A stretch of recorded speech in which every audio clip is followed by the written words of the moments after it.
24, chapter 24. God is the All-Doer, the Gnyani, a Non-Doer. Questioner. Some Mahatmas or enlightened beings maintain that the world is neither an accident nor a play of God, but the result and expression of a mighty plan of work aiming at awakening and developing consciousness throughout the universe. From lifelessness to life, from unconsciousness to consciousness, from dullness to bright intelligence, from misapprehension to clarity. That is the direction in which the world moves ceaselessly and relentlessly. Of course, there are moments of rest and apparent darkness, when the universe seems to be dormant, but the rest comes to an end and the work on consciousness is resumed. From our point of view, the world is a vale of tears, a place to escape from as soon as possible, and by every possible means. To enlightened beings, the world is good and serves a good purpose. They do not deny that the world is a mental structure and that ultimately all is one. But they see and say that the structure has meaning and serves a supremely desirable purpose. What we call the will of God is not a capricious whim of a playful deity, but the expression of an absolute necessity to grow in love and wisdom and power to actualize the infinite potentials of life and consciousness. Just as a gardener grows flowers from a tiny seed to glorious perfection, so does God in His own garden grow among other beings, men to supermen, who know and love and work along with Him. When God takes rest, pralaya, those whose growth was not completed become unconscious for a time, while the perfect ones who have gone beyond all forms and contents of consciousness remain aware of the universal silence. When the time comes for the emergence of a new universe, the sleepers wake up and their work starts. The more advanced wake up first and prepare the ground for the less advanced, who thus find forms and patterns of behavior suitable for their further growth. Thus runs the story. Add the story of Dvaita. Thus runs the story of Dvaita. The difference with your teaching is this: you insist that the world is no good and should be shunned. They say that distaste for the world is a passing stage, necessary yet temporary, and is soon replaced by an all-pervading love and a steady will to work with God. Yes, what is he saying? He gave him the whole Dvaitam story. There is the purpose for life, there is a reason why we are all born. Then amongst us there are some few sages who are the better ones and they teach the others, and thus the purpose of life becomes more meaningful for the others. Then there is the destruction of this world and the people who have not learnt enough. They get destroyed, they sleep longer. The people who are higher up there, they come first back after pralaya, after destruction, and they lead the world. So all this is Dvaitam story. Huh? You know all this, right? You've done all this mythological background when you were on the Dvaitam path. So he's saying all that says that this world is meaningful. This place has a purpose. That is the just one line gist of the entire Dvaitam story. But you say that this world is pointless, it's futile. There is no meaning here. Yeah? So you understood the question? Yeah? At the end he is saying that it is said that at first there is a distaste for the world, but it's a temporary kind of a phase. finally you will have love for everything. So he's challenging Maharaj, are you in that temporary phase? Yeah, in a nice way, long about way, he's challenging Maharaj, are you in that temporary phase where you have hatred for the world? Is that why you say that my world is imagination and your world is real? Very clear from where the question is coming? Maharaj, all you say is right for the outgoing pravritti path. Another word for Dvaitam path, pravritti path. The outgoing path where you believe in I and you, me and the world. For the path of return, nivritti, knotting oneself is necessary. What is knotting oneself? Yeah, making oneself nothing, nobody. Remember we did in yesterday's self-exploration? Agree to be nobody. Agree to be nothing. So knotting oneself is necessary. Yeah? Pravritti, there is more. Nivritti, there is nobody, none. So Advaita path is Nivritti path. Dvaitam path is the Pravritti path. Clear? My stand I take where nothing, Param Akash, is. Yeah? My stand I take is where there is nothing. That is the meaning of that line. Words do not reach there, nor thoughts. Stop there. What does he mean? His stand is of the pure consciousness, primordial awareness. Shunyata, nothingness. Can words reach there? Can mind go there? No. The mind dissolves before the pure consciousness is revealed. Clear? So words cannot reach there. That is the level where Maharaj is talking from. To the mind, it is all darkness and silence. What it? The nothingness, the paramakash, the primordial awareness, is darkness and silence for the mind. The mind cannot understand silence. Mind only knows words. Thoughts and feelings is mind. So it sees darkness there. It doesn't understand anything.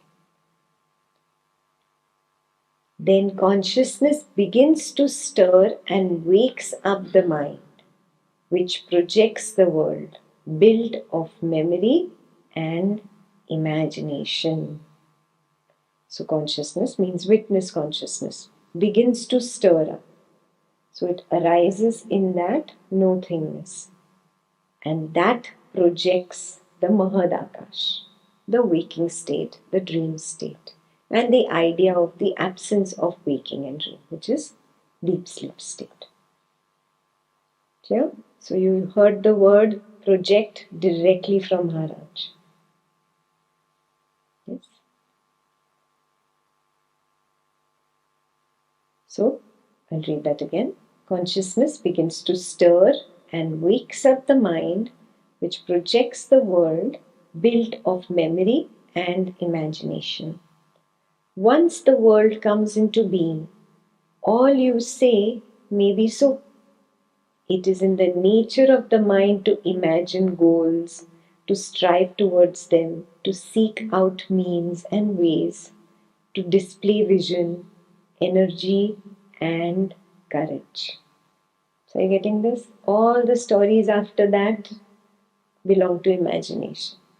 So, all your resistance that you're experiencing is nothing but story, no? Of the ego. Belongs to imagination. Anatma. Anatma. Okay? These are divine attributes and I do not deny them, but I take my stand where no difference exists, where things are not, nor the minds that create them. Yeah? He's saying, I honor the whole thing of projection. I know it is me, the consciousness. There is no external entity which is the divine. I am God. And I only have the power of projection. I project all these ideas. I understand all of that. I understand the whole play. But I respect my ground and I take this stand, the stand of the primordial awareness. I choose to ignore this nonsense simply because it's suffering. It's nothing but suffering. Yeah? So if there is resistance to this understanding, it means that the ego still doesn't see that it is suffering. It still wants some juice out of it. Are you recognizing that part? If there is resistance, naturally there is a hidden desire behind it. And the desire is for what? To get some juice from this world. From whatever it is, from your attachment. That's why it says, no, not that attachment. I'm not working on that. Do you see that?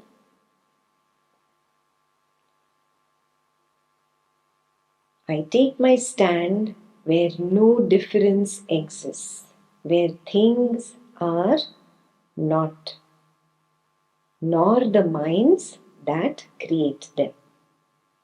There, I am at home.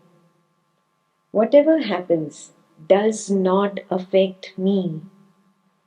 Things act on things. That is all. Please highlight. Very important. Very, very important. Things act on things. Whatever happens does not affect me.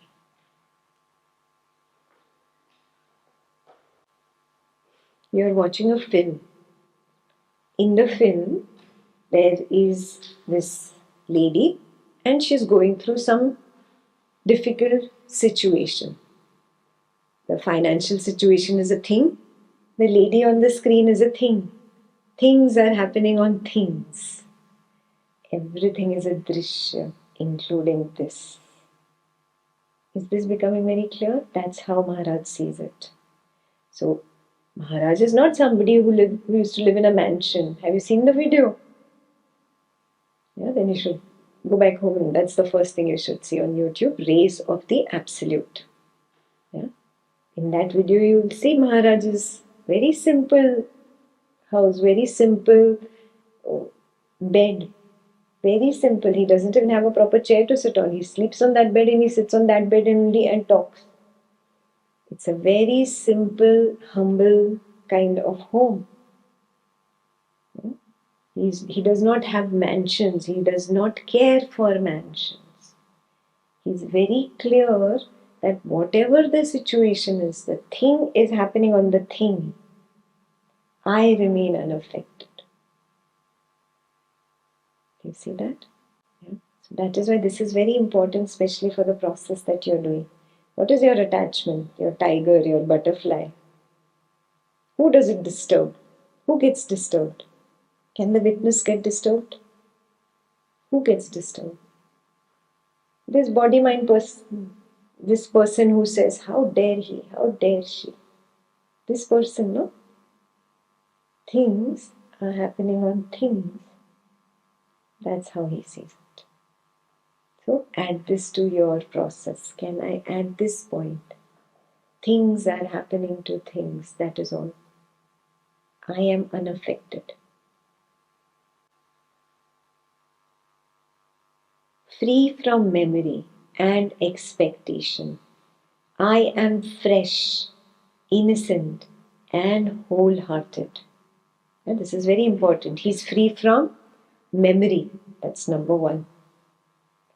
Number two, he's free from expectation, which is nothing but vasana, desire.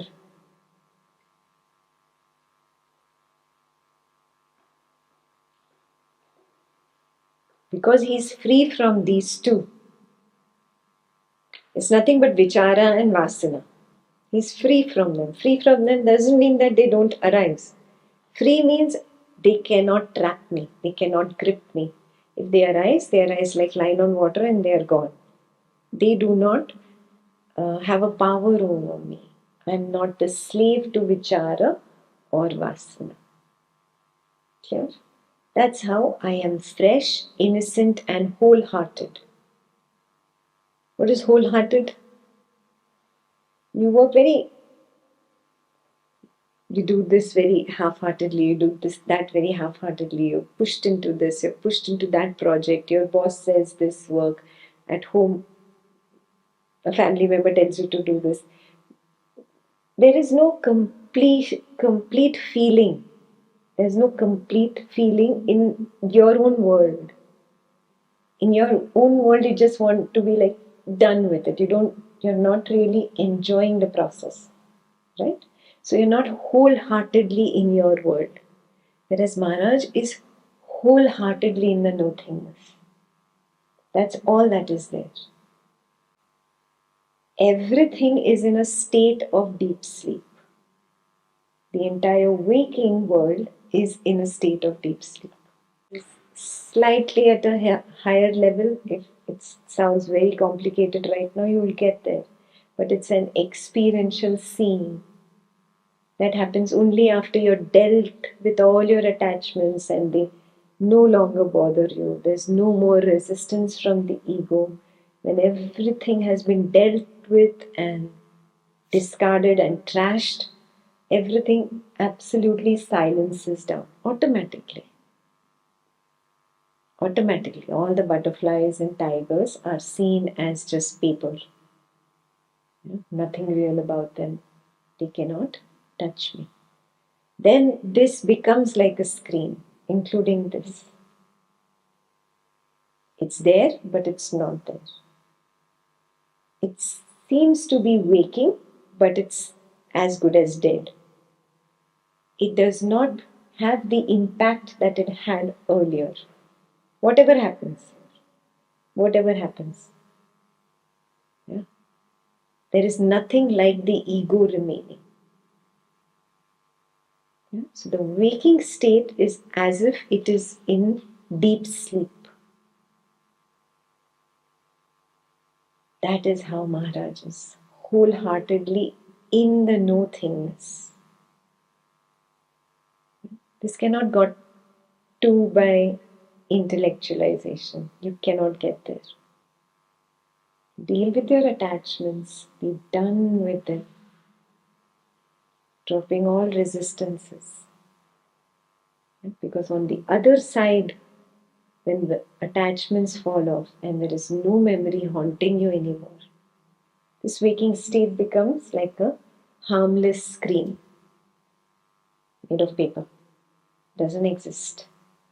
The waking state is in deep sleep. Then you are wholeheartedly there in pure consciousness, primordial awareness, nothingness. Clear? That is the meaning of wholehearted. Mind is the great worker, Mahakarta, and it needs rest. Needing nothing, I am unafraid. Do you see how he separates himself from the mind? Mind is the Mahakarta, the doer.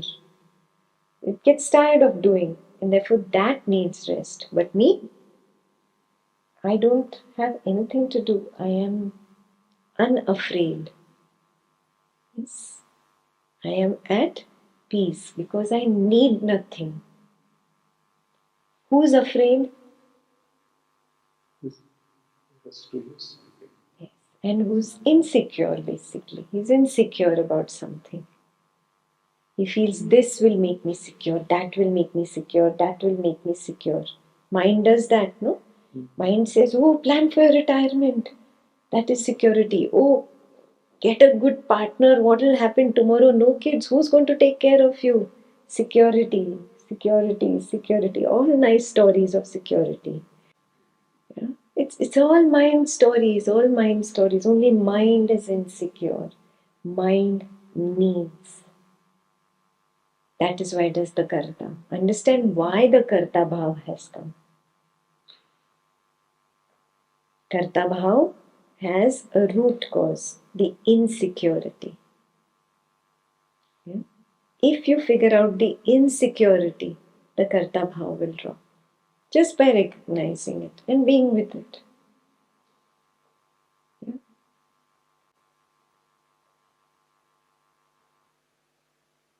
Maharaj says, I need nothing. That is why I am unafraid. Because he has no insecurity. Why does he not have the insecurity? He's already covered it in the previous chapters. Tell me. He spoke about Maryada. Do you remember that? The body and the mind work in Maryada, in a limit. Yes? The body and the mind are like a couple. They support each other. And they work automatically on a program. This is the thing that you have not been able to convince yourself about yet. You still think that if I don't do this, it will not happen. Right? He has no such muddled thoughts. He's not complicated like that. He sees it very clearly. Body and mind work together, hand in hand. Body does whatever command comes from the mind automatically. Yeah, that is why you don't even know when the body got up and went to use the restroom. You later on claim, oh, I took a break. No, you did not. You're lying. You fake. You pretender. You're lying. Point it out to your ego. You didn't know when the body got up and moved towards the restroom. Similarly, so many times you do not know when the body gets up and puts its hand into the refrigerator and starts eating. Then you claim, oh, I was hungry. No, you do not know that. You are creating a story in retrospect. Yeah? Call out the ego. You liar, you fake, you pretender. The body and the mind work automatically. That's why I said yesterday, even the discovery so called by Einstein is not by Einstein. Thoughts are collective, thoughts are not personal. Yeah? It just arose, and he was that time focused on thought, and he saw it. That's all. He claimed it is mine because he cannot think. You cannot think. Do you see this? So if this body mind person has to discover something like Einstein, it will discover. You do not have to jump in. It is an automatic process that happens. Do you get it? Yeah. He explained it very beautifully with the word Maryada. When you interfere in that Maryada, that is when you suffer. You suffer in both when you seek pleasure, and you suffer when you run away from it. Yeah. You say, I want this. I want chocolate candy. I know it's not good for my stomach, but I want. I don't care. I want. You eat your chocolate candy. What happens? What follows? Regret. Yeah, I have to pay the price now. Yes, extra kilos on the scale. I've been trying to lose weight for the longest time. Yeah, blah, blah, blah, blah. Stomach gets upset. That is an addition. Blah, blah, blah. So I want chocolate. You had it. You regretted it. Okay, I don't want chocolate. Are you really happy? Now, see, I suppressed myself. I'm not happy. This way also I'm not happy. This way also I'm not happy. Are you seeing this? Pleasure is pain. Is there a third option? Is there a third option? Pleasure is pain. This world is pain. Wake up. This world is pain. So don't jump in. Your I want will also take you to pain. I don't want will also take you to pain. Be very, very intelligent. Super intelligent. I do not belong to this nonsensical world. Stand apart. The body mind work automatically. It's a program. So if this program is meant to become whatever very, very secure in old age, it will become very secure on its own. And if it's meant to be insecure and not taken care of, it's bound to happen. It's bound to happen. My feverishness only adds oil to the fire. Is this very clear? Get over that insecurity of this. I have to maintain this body mind. I have to take care of this. Yeah? That is how Maharaj holds on to the no thingness. So he says, mind is the great worker, Mahakarta. Mahakarta, and it needs rest. Needing nothing, I am unafraid. Whom to be afraid of? There is no separation. We are not separate selves. There is only one self, the supreme reality, in which the personal and the impersonal are one. You got the personal, the Vyakti, the impersonal, yeah? The Vyakta and the Avyakta. They are all one actually. There is no two, or there is no three entities. It's just the way you see it. Only during your journey of going back there. Once you're established there, then you don't see these three or the world, the fourth. You see all is one. Yeah? Till the time you don't get there, that means you have not reached Nirvikalpa Samadhi. That's your clue. Okay? So he's saying there is only one self, the supreme reality, in which the personal and the impersonal are one. So he's saying there is no need to be insecure at all. Don't be insecure of this body mind. That is your main logical reasoning given by the ego why it does not want to remain as the witness. It says, I have to be the Vyakti, the person that must do this, must take care of the family, must be the provider, must do blah, blah, blah, blah, blah. How will the world run? Yeah, this is the logic that the ego comes up with. How do you refute the logic? This is all one. There is no two here. There is no world really. It's just an imagination. Yeah? Just a projection. The projection of the light and the light are one and the same. There are no two. It's not even that there is a bulb over there. There is no bulb also here. Yeah? The projector, the source of projection itself is the projected light. It's not different. Yeah? So there is no two. What are you afraid of? What are you insecure about? It's only a story created in the mind.